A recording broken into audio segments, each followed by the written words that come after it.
Today, I have the pleasure of being able to review the brand new Stitzel-Weller release, the 31-year-old bourbon. Let's go ahead and dive in.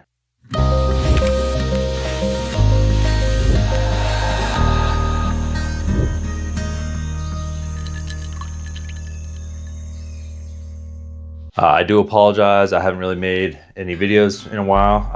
I randomly had a heart attack. Don't know, but as a result, it'll be a little bit harder for me to make hiking videos for a little while. So hopefully I'll be able to dive into that again soon. I figured the first pour that I will have had since that incident will be this brand new 2026 release. Coming in at 163.2 proof and $3,000 MSRP. I understand that this is a privilege to be able to try this, and I can't wait to share my thoughts with you guys. The proof on this is pretty insane. Having it be 163.2 proof is no joke. I mean, that is, for a cask strength bourbon even, that is an insanely high proof. Especially for something that's 31 years old. A lot of times you typically see proof drop when you have a very old bourbon. For example, Heaven Hill 27 came out and that was low 90s at cask strength. And this is 70 proof points higher than that, which is insane.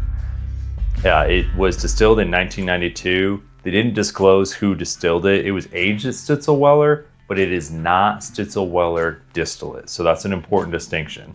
It was most likely distilled at the old Bernheim distillery, and they make great whiskey as well, but it's important to know that this is not Stitzel-Weller. Otherwise, they would have said that it was.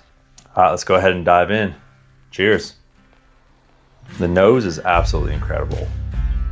It has a lot of classic bourbon notes, but it's just dialed all the way up. There's definitely some proof to it. You can tell that there's a lot of high alcohol content. It singes your hairs a little bit, but to be honest with you, outside of that, it doesn't really appear like it's gonna be as high a proof as it is. A lot of times on these higher aged bourbons, I get like this juicy fruit, sweet oak note, and I'm definitely getting that here as well. It doesn't smell overly tannic or anything, which is a great sign, but you definitely still can tell that this is an old bourbon and it has a lot of oak. Beyond that, it really just kind of leans into those classic notes. So your caramels, your vanilla, it doesn't have anything that is immediately jumping out that's like astringent or off profile. It really just has this nice classic feel to it. So if you're a fan of Kentucky bourbon and just like normal, in your face, here it is Kentucky bourbon, I mean, this is it. It's just dialed to 11. All right, let's take a sip. That has a Kentucky hug. That is for sure. I'll be honest, you can still tell that it is very, very high proof, but I still don't think that I would guess that it was 163 proof. Honestly, it drinks a lot more like something in the 125 to 135 proof range, but you can tell that it has extra heat to it. It's just not in your face. Like, it's not undrinkable. This isn't a lava type pour. I've had pours that are 125 proof that drink way, way hotter than this. And keep in mind, I haven't had a pour of whiskey. This is my first pour in like 3 weeks. So with it being that high of proof and me not having drank for 3 weeks, it doesn't come across that crazy. Kind of like on the nose, you can tell it has that like juicy fruit, gum, sweet oak note to it. It's got a hint of astringency, but it's really not too bad. For something that's 31 years old, I would expect it to be much, much worse.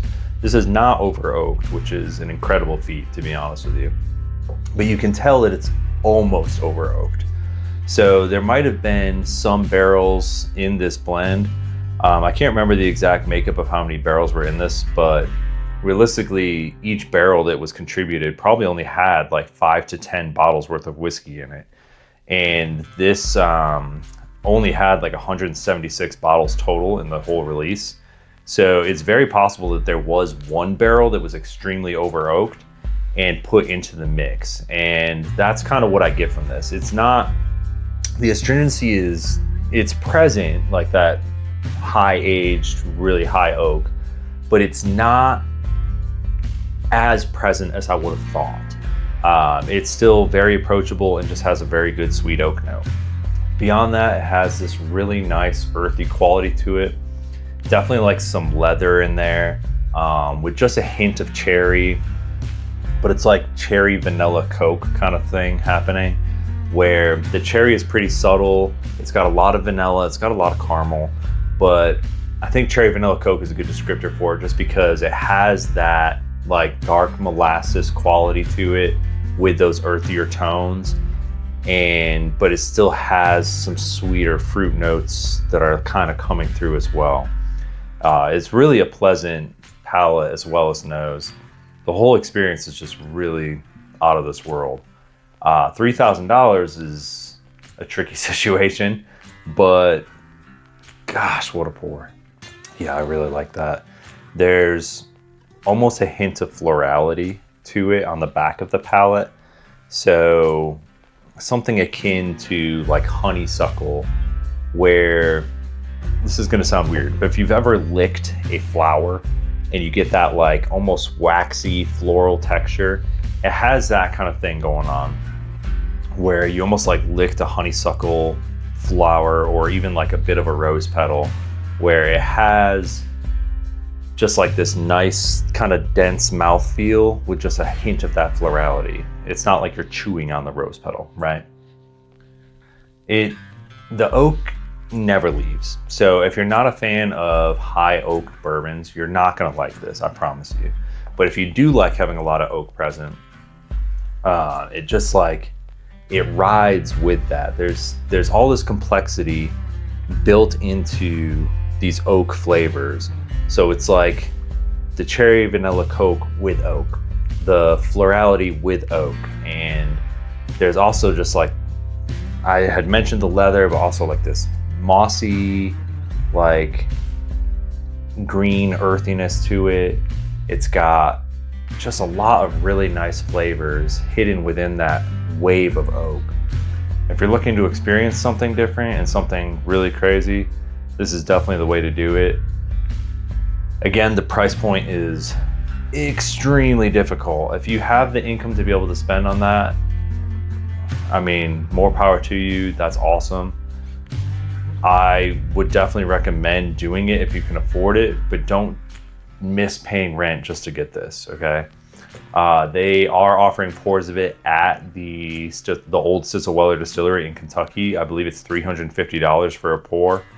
Still an insane amount of money, but that's a really good way to be able to try this and to be able to say, hey, I've had a 80% alcohol plus pour that's 31 years old, distilled in 1992. I mean, the statistics on this bottle are just insane. It's definitely a experiential type of pour. The nose is just incredible. It might be one of the best noses I've ever smelled on a bourbon. It's not necessarily overly interesting. It's just good. It's just classically good bourbon nose.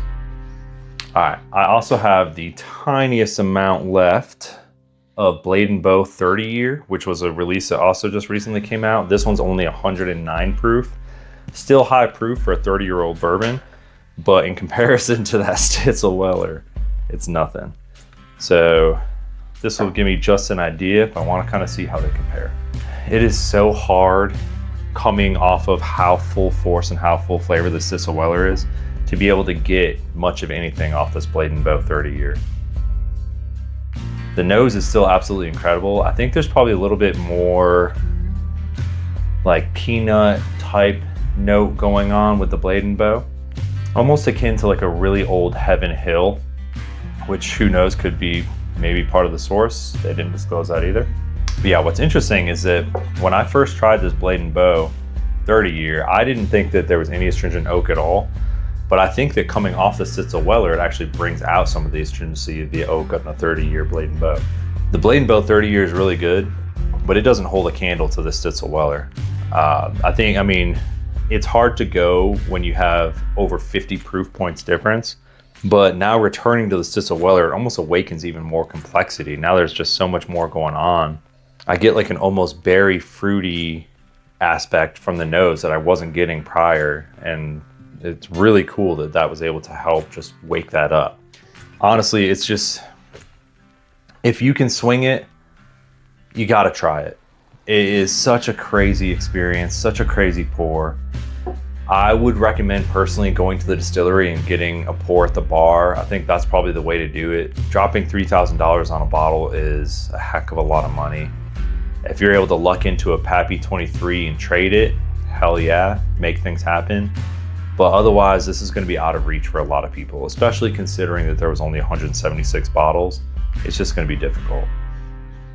When I review these samples, I'm going to go ahead and just do thumbs up, sideways, or down. If we're just talking about the experience and the flavor and everything, this is definitely a thumbs up. But when you start factoring in price and everything, it's got to be sideways. I would never spend that much money on a bottle of whiskey personally. I can't thank the person that sent me this enough. However, it's such an experience. Like I really recommend going to the distillery and getting a taste of this just so you can experience it as well. It's really something incredible that I haven't had within the whiskey scape before. It's special, it really is. And the longer I sit with this, again, I haven't drank in like 3 weeks, the proof doesn't come across that crazy. It's definitely present, but I would never guess it was that high of a proof. All right, and to wrap this up, again, if you can get a hold of this, more power to you. It's such a unique, crazy good pour. I appreciate y'all joining me. Catch y'all next time.